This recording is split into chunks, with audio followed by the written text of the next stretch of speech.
ओम शांति। 13 फरवरी 2025 बाबा के महावाक्य। मीठे बच्चे, बाप जो है जैसा है उसे यथार्थ रीति जानकर याद करना, यही मुख्य बात है। मनुष्यों को यह बात बहुत युक्ति से समझानी है। प्रश्न: सारे यूनिवर्स के लिए कौन सी पढ़ाई है जो यहाँ ही तुम पढ़ते हो? उत्तर: सारे यूनिवर्स के लिए यही पढ़ाई है कि तुम सब आत्मा हो। आत्मा समझकर बाप को याद करो तो पावन बन जाएंगे। सारे यूनिवर्स का जो बाप है वह एक ही बार आते हैं सबको पावन बनाने। वही रचता और रचना की नॉलेज देते हैं। इसलिए वास्तव में यह एक ही यूनिवर्सिटी है। यह बात बच्चों को स्पष्ट कर समझानी है। ओम शांति। भगवान उवाच: अब यह तो रूहानी बच्चे समझते हैं कि भगवान कौन है। भारत में कोई भी यथार्थ रीति जानते नहीं। कहते भी हैं मैं जो हूँ जैसा हूँ, मुझे यथार्थ रीति कोई नहीं जानते। तुम्हारे में भी नंबरवार है। नंबरवार पुरुषार्थ अनुसार जानते हैं। भल यहाँ रहते हैं परंतु यथार्थ रीति से नहीं जानते। यथार्थ रीति जानकर और बाप को याद करना यह बड़ी मुश्किलात है। भल बच्चे कहते हैं कि बहुत सहज है, परंतु मैं जो हूँ मुझे निरंतर बाप को याद करना है। बुद्धि में यह युक्ति रहती है। मैं आत्मा बहुत छोटा हूँ। हमारा बाबा भी बिंदी छोटा है। आधा कल्प तो भगवान का कोई नाम भी नहीं लेते हैं। दुख में ही याद करते हैं, हे भगवान। अब भगवान कौन है यह तो कोई मनुष्य समझते नहीं। अब मनुष्यों को कैसे समझाएं? इस पर विचार सागर मंथन चलना चाहिए। नाम भी लिखा हुआ है, प्रजापिता ब्रह्मा कुमारी ईश्वरीय विश्वविद्यालय।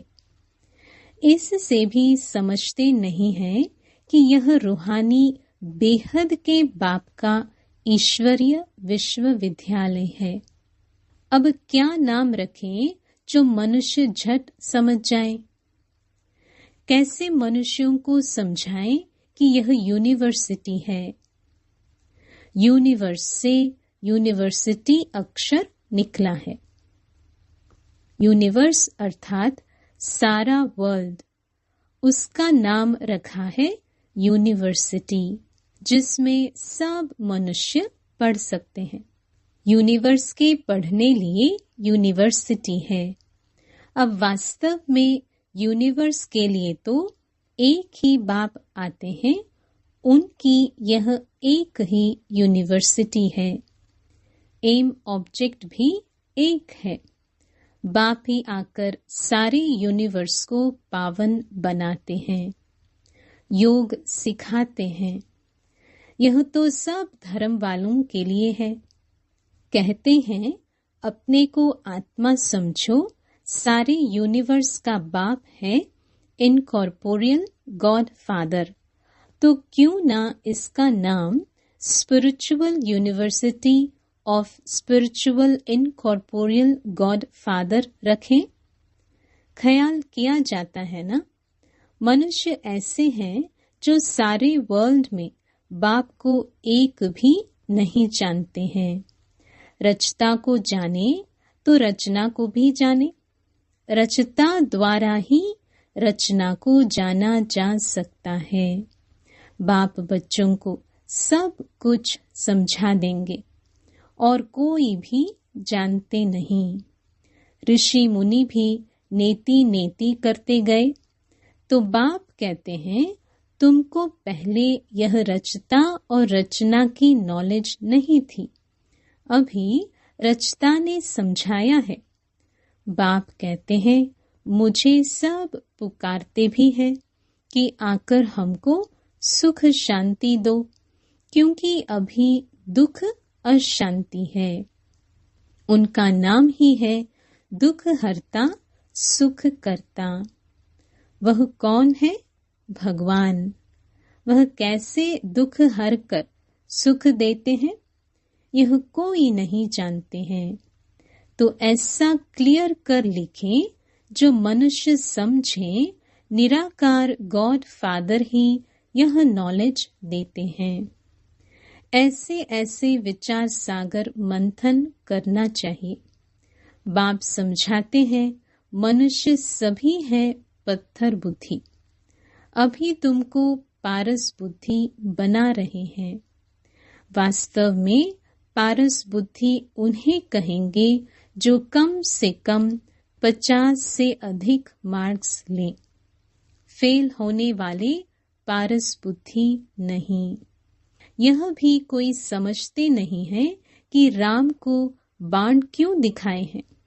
श्री कृष्ण को स्वदर्शन चक्र दिखाया है कि उसने सबको मारा और राम को बाण दिखाए हैं। एक खास मैगजीन निकलती है जिसमें दिखाया है श्री कृष्ण कैसे स्वदर्शन चक्र से अकासुर बकासुर आदि को मारते हैं। दोनों को हिंसक बना दिया है और फिर डबल हिंसक बना दिया है। कहते हैं उन्हों को भी बच्चे पैदा हुए ना। अरे वह है ही निर्विकारी देवी देवता, वहां रावण राज्य है ही नहीं। इस समय रावण संप्रदाय कहा जाता है।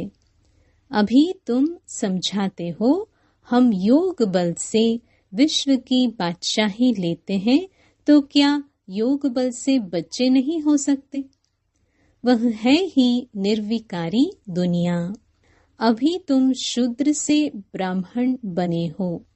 ऐसा अच्छी रीति समझाना है जो मनुष्य समझे। इनके पास पूरा ज्ञान है। थोड़ा भी इस बात को समझेंगे तो समझा जाएगा यह ब्राह्मण कुल का है।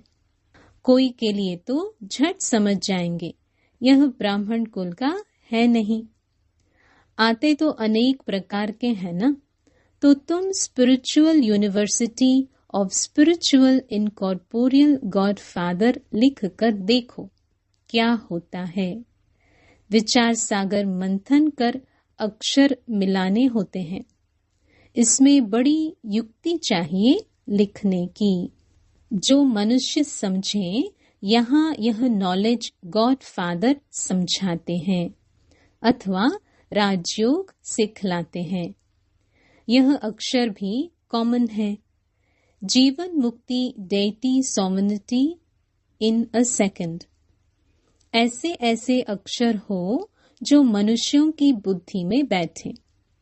ब्रह्मा द्वारा विष्णुपुरी की स्थापना होती है। मन मना भव का अर्थ है बाप और वर्षे को याद करो। तुम हो ब्रह्मा मुख वंशावली, ब्राह्मण कुल भूषण, स्वदर्शन चक्रधारी। अब वह तो स्वदर्शन चक्र विष्णु को दिखाते हैं। श्री कृष्ण को भी 4 भुजाएं दिखाते हैं। अब उनको 4 भुजाएं हो कैसे सकती? बाप कितना अच्छी रीति समझाते हैं। बच्चों को बड़ा विशाल बुद्धि पारस बुद्धि बनना है। सतयुग में यथा राजा रानी तथा प्रजा पारस बुद्धि कहेंगे न। वह है पारस दुनिया, यह है पत्थरों की दुनिया। तुमको यह नॉलेज मिलती है मनुष्य से देवता बनने की। तुम अपना राज्य श्रीमत पर फिर से स्थापन कर रहे हो। बाबा हमको युक्ति बतलाते हैं कि राजा महाराजा कैसे बन सकते हो। तुम्हारी बुद्धि में यह ज्ञान भर जाता है औरों को समझाने के लिए। गोले पर समझाना भी बड़ा सहज है। इस समय जनसंख्या देखो कितनी है। सतयुग में कितने थोड़े होते हैं। संगम तो है ना, ब्राह्मण तो थोड़े होंगे ना। ब्राह्मणों का युग ही छोटा है। ब्राह्मणों के बाद है देवताएं, फिर वृद्धि को पाते हैं। बाजोली होती है ना, तो सीढ़ी के चित्र के साथ विराट रूप भी होगा तो समझाने में क्लियर होगा। जो तुम्हारे कुल के होंगे उनकी बुद्धि में रचता और रचना की नॉलेज सहज ही बैठ जाएगी। उनकी शक्ल से भी मालूम पड़ जाता है कि यह हमारे कुल का है या नहीं। अगर नहीं होगा तो तवाई की तरह सुनेगा। जो समझू होगा वह ध्यान से सुनेगा। एक बार किसको पूरा तीर लगा तो फिर आते रहेंगे। कोई प्रश्न पूछेंगे और कोई अच्छा फूल होगा तो रोज आप ही आकर पूरा समझकर चला जाएगा। चित्रों से तो कोई भी समझ सकते हैं। यह तो बरोबर देवी देवता धर्म की स्थापना बाप कर रहे हैं। कोई न पूछते भी आप ही समझते रहेंगे। कोई तो बहुत पूछते रहेंगे, समझेंगे कुछ भी नहीं। फिर समझाना होता है, हंगामा तो करना नहीं है। फिर कहेंगे ईश्वर तुम्हारी रक्षा भी नहीं करते हैं। अब वह रक्षा क्या करते हैं सो तो तुम जानते हो। कर्मों का हिसाब किताब तो हर एक को अपना चुकतू करना है। ऐसे बहुत हैं, तबीयत खराब होती है तो कहते हैं रक्षा करो। बाप कहते हैं हम तो आते हैं पतितों को पावन बनाने, वह धंधा तुम भी सीखो। बाप 5 विकारों पर जीत पहनाते हैं तो और ही जोर से वह सामना करेंगे। विकार का तूफान बहुत जोर से आता है। बाप तो कहते हैं बाप का बनने से यह सब बीमारियां उथल खाएंगी, तूफान जोर से आएंगे। पूरी बॉक्सिंग है, अच्छे अच्छे पहलवानों को भी हरा लेते हैं। कहते हैं न चाहते भी कुदृष्टि हो जाती है, रजिस्टर खराब हो जाएगा। कुदृष्टि वाले से बात नहीं करनी चाहिए। बाबा सभी सेंटर्स के बच्चों को समझा रहे हैं कि कुदृष्टि वाले बहुत ढेर हैं। नाम लेने से और ही ट्रेटर बन जाएंगे। अपनी सत्यानाश करने वाले उल्टे काम करने लग पड़ते हैं। काम विकार नाक से पकड़ लेता है, माया छोड़ती नहीं है। कुकर्म, कुदृष्टि, कुवचन निकल पड़ते हैं, कुचलन हो पड़ती है। इसलिए बहुत बहुत सावधान रहना है। तुम बच्चे जब प्रदर्शनी आदि करते हो तो ऐसी युक्ति रचो जो कोई भी सहज समझ सके। यह गीता ज्ञान स्वयं बाप पढ़ा रहे हैं, इसमें कोई शास्त्र आदि की बात नहीं है। यह तो पढ़ाई है। किताब गीता तो यहाँ है नहीं। बाप पढ़ाते हैं, किताब थोड़ी हाथ में उठाते हैं। फिर यह गीता नाम कहाँ से आया? यह सब धर्मशास्त्र बनते ही बाद में है। कितने अनेक मठ पंथ है, सबके अपने अपने शास्त्र हैं। टाल डाल जो भी है, छोटे छोटे मठ पंथ, उनके भी शास्त्र आदि अपने अपने हैं। तो वह हो गए सब बाल बच्चे, उनसे तो मुक्ति मिल न सके। सर्वशास्त्रमय शिरोमणि गीता गाई हुई है, गीता का भी ज्ञान सुनाने वाले होंगे ना। तो यह नॉलेज बाप ही आकर देते हैं। कोई भी शास्त्र आदि हाथ में थोड़ी है। मैं भी शास्त्र नहीं पढ़ा हूँ, तुमको भी नहीं पढ़ाते हैं। वह सीखते हैं, सिखलाते हैं। यहाँ शास्त्रों की बात नहीं, बाप है ही नॉलेजफुल। हम तुमको सभी वेदों शास्त्रों का सार बतलाते हैं। मुख्य है ही 4 धर्मों के 4 धर्म शास्त्र। ब्राह्मण धर्म का कोई किताब है क्या? कितनी समझने की बातें हैं। यह सब बाप बैठ डिटेल में समझाते हैं। मनुष्य सब पत्थर बुद्धि है, तब तो इतने कंगाल बने हैं।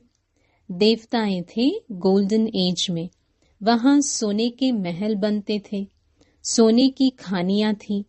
अभी तो सच्चा सोना है नहीं। सारी कहानी भारत पर ही है।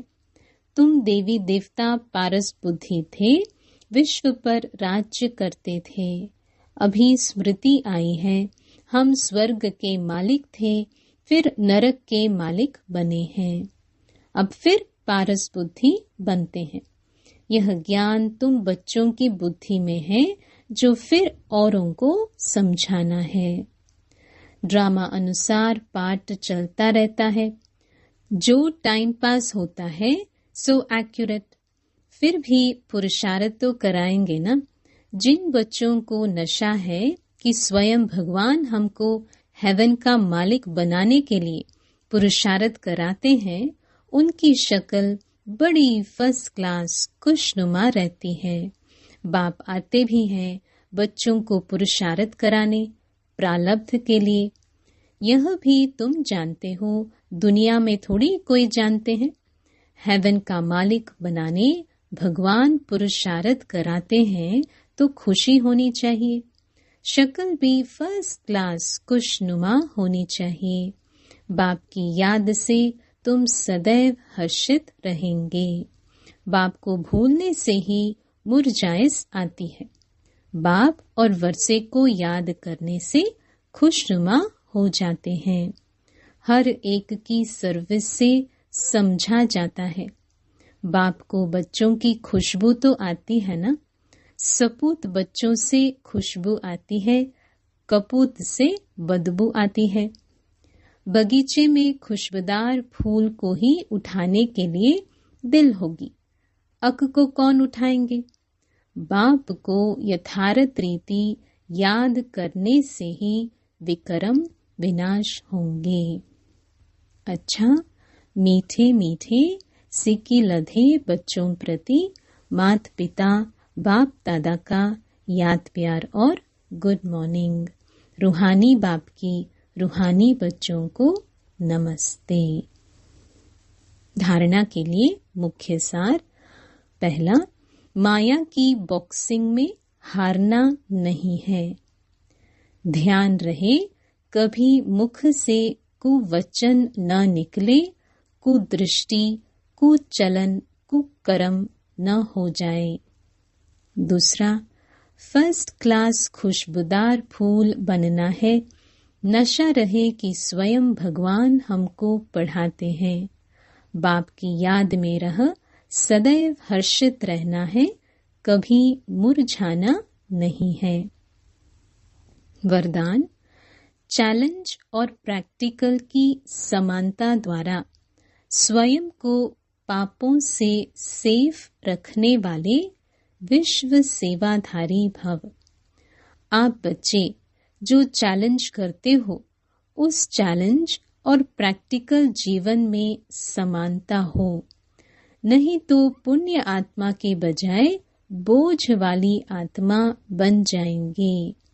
इस पाप और पुण्य की गति को जानकर स्वयं को सेफ रखो, क्योंकि संकल्प में भी किसी भी विकार की कमजोरी, व्यर्थ बोल, व्यर्थ भावना, घृणा व ईर्ष्या की भावना पाप के खाते को बढ़ाती है। इसलिए पुण्य आत्मा भव के वरदान द्वारा स्वयं को सेफ रख विश्व सेवाधारी बनो। संगठित रूप में एक मत एक रस स्थिति का अनुभव कराओ। स्लोगन: पवित्रता की क्षमा चारों ओर जलाओ तो बाप को सहज देख सकेंगे। अव्यक्त इशारे: एकांत प्रिय बनो, एकता और एकाग्रता को अपनाओ। प्रत्यक्षता का झंडा लहराने के पहले सिर्फ 2 शब्द हर कर्म में लाना। एक, सर्व संबंध, संपर्क में आपस में एकता। अनेक संस्कार होते अनेकता में एकता, और दृढ़ता यही सफलता का साधन है। कभी कभी एकता हिल जाती है, यह करे तो मैं करूं, नहीं। आपका स्लोगन है स्व परिवर्तन से विश्व परिवर्तन, विश्व परिवर्तन से स्व परिवर्तन नहीं। ओम शांति।